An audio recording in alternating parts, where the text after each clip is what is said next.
detik-detik kelahiran Rasulullah dan peristiwa menakjubkan di alam raya. Assalamualaikum warahmatullahi wabarakatuh, sahabat muslim yang dirahmati Allah. Sejak Nabi Adam alaihi salam diciptakan Allah subhanahu wa ta'ala, nama Muhammad sallallahu alaihi wasallam telah tertulis di pintu-pintu surga. Kemunculannya juga dikabarkan melalui kitab Taurat dan Injil dan disampaikan para murabbi dan pendeta. Nama Muhammad bukanlah nama pemberian manusia. Ia adalah nama yang disampaikan Allah kepada ibundanya Sayyidah Aminah dan kakeknya Abdul Muttalib melalui malaikat dan isyarat mimpi. Dalam satu riwayat, seperti tercantum dalam kitab As-Sirah An-Nabawiyah karya Ibnu Hisham, Sayyidah Aminah didatangi malaikat ketika sedang mengandung. Kepada Sayyidah Aminah, malaikat tersebut menginformasikan bahwa anaknya yang berada dalam kandungan akan menjadi pemimpin umat dan meminta agar menamainya Muhammad. Begitu juga dengan sang kakek Abdul Muttalib. Dia mendapat wasiat menamai Muhammad dari mimpinya. Pada saat Nabi Muhammad lahir, Abdul Muttalib membawanya ke dalam Ka'bah dan bertawaf. Setelah itu, ia keluar dan melewati kerumunan massa. Mereka kemudian bertanya kepada Abdul Muttalib perihal nama cucunya itu. Maka dijawablah kalau nama cucunya adalah Muhammad. Orang-orang kembali bertanya mengapa dinamakan Muhammad. Sebuah nama yang terdengar asing di telinga masyarakat Arab pada saat itu. Karena tidak seorang pun dari nenek moyang dan bangsa Arab yang sebelumnya menggunakan nama itu.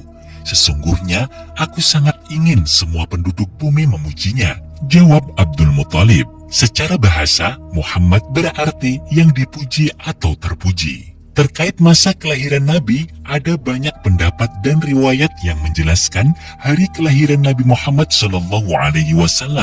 Namun, menurut riwayat yang paling masyhur, Nabi Muhammad lahir pada tahun Gajah, tahun di mana Raja Abrahah dari Yaman dan pasukan bergajahnya menyerang Ka'bah. Persisnya tanggal 12 Rabiul Awal atau bertepatan dengan 29 Agustus 580 Masehi di kota Makkah. Pendapat ini didasarkan pada sebuah riwayat Imam Ibnu Ishaq dari Sayyidina Ibnu Abbas yang menyatakan Rasulullah dilahirkan di hari Senin tanggal 12 di malam yang tenang pada bulan Rabiul Awal tahun Gajah. Karenanya 12 Rabiul Awal menjadi titi mangsa yang paling dinanti oleh seluruh penduduk langit dan bumi.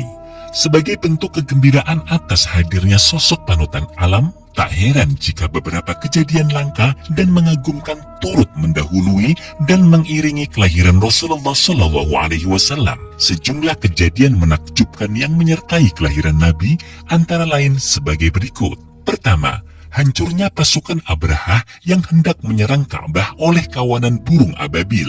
Peristiwa ini berlangsung pada tahun 571 Masehi, tepat pada tahun kelahiran Nabi SAW. Penyerangan Abrahah sendiri dipicu oleh kecemburuannya melihat bangunan Ka'bah yang selalu ramai dikunjungi masyarakat Arab dari berbagai penjuru.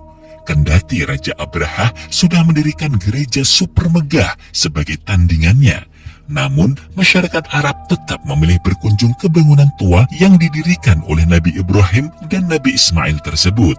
Itulah alasannya Abrahah bertolak dari Yaman bersama pasukan bergajah untuk menghancurkan rumah Allah tersebut. Namun Allah berkehendak menyelamatkan rumahnya.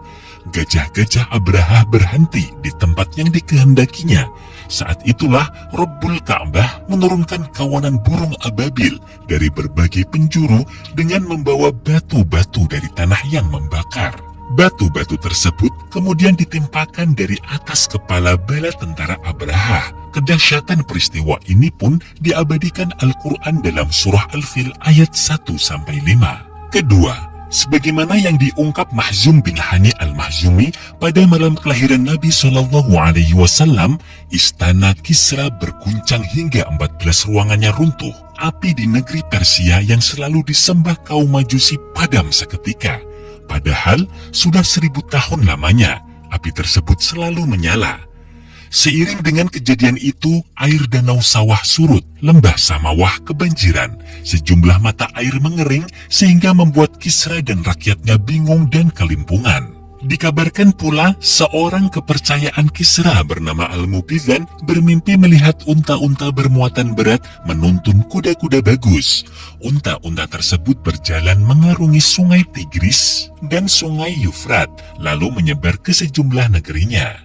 Menurut penafsiran, sebuah peristiwa besar di penjuru Arab akan terjadi. Peristiwa dimaksud tak lain adalah kelahiran Nabi SAW.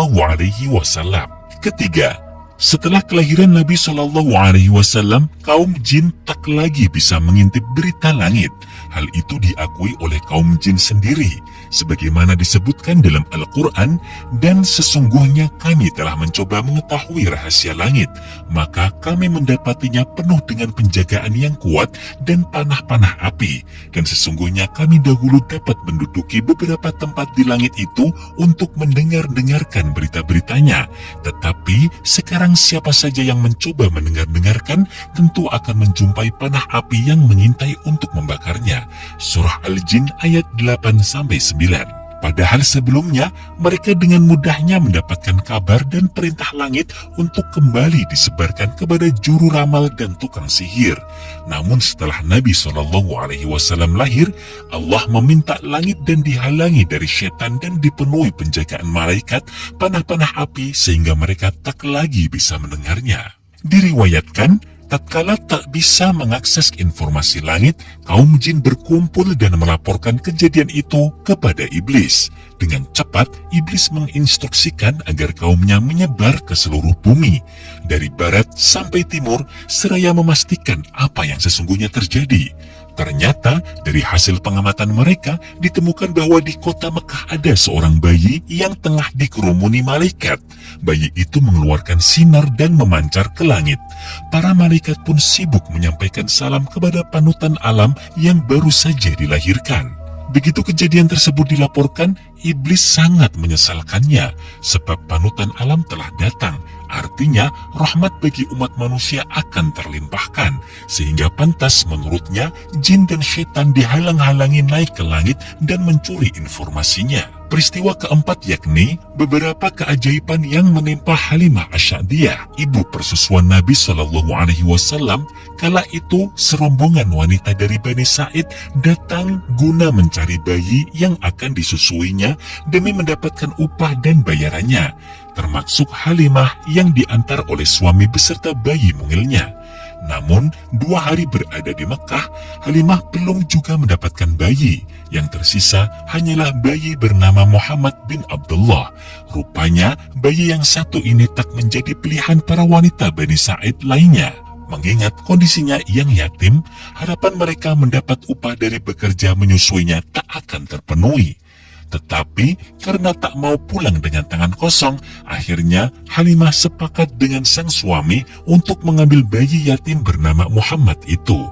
Tak diduga, begitu sang bayi diterima dan dibuka kain bungkusnya, Halimah melihatnya penuh takjub. Wajah sang bayi yang bercahaya membuat dirinya begitu kagum, karena baru itu ia mendapatkan bayi yang luar biasa. Tak sampai di situ, begitu si bayi disusui, air susu dari Halimah mengalir deras.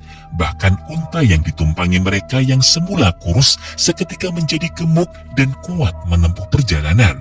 Sejak itu, keberkahan pun berlimpah, tidak hanya kepada keluarga Halimah, tetapi juga kepada kabilahnya. Itulah beberapa peristiwa menakjubkan yang menyertai kelahiran Nabi SAW. Masih banyak lagi peristiwa lainnya, seperti bersujudnya berhala-berhala, terdengar suara dari dalam Ka'bah, ramainya burung-burung seakan memberi salam, kejadian Aminah yang sama sekali tak merasa letih setelah melahirkan Nabi SAW, datangnya para wanita mulia mendampingi persalinannya, kondisi bayi seperti yang sudah dikhitan, dan sebagainya.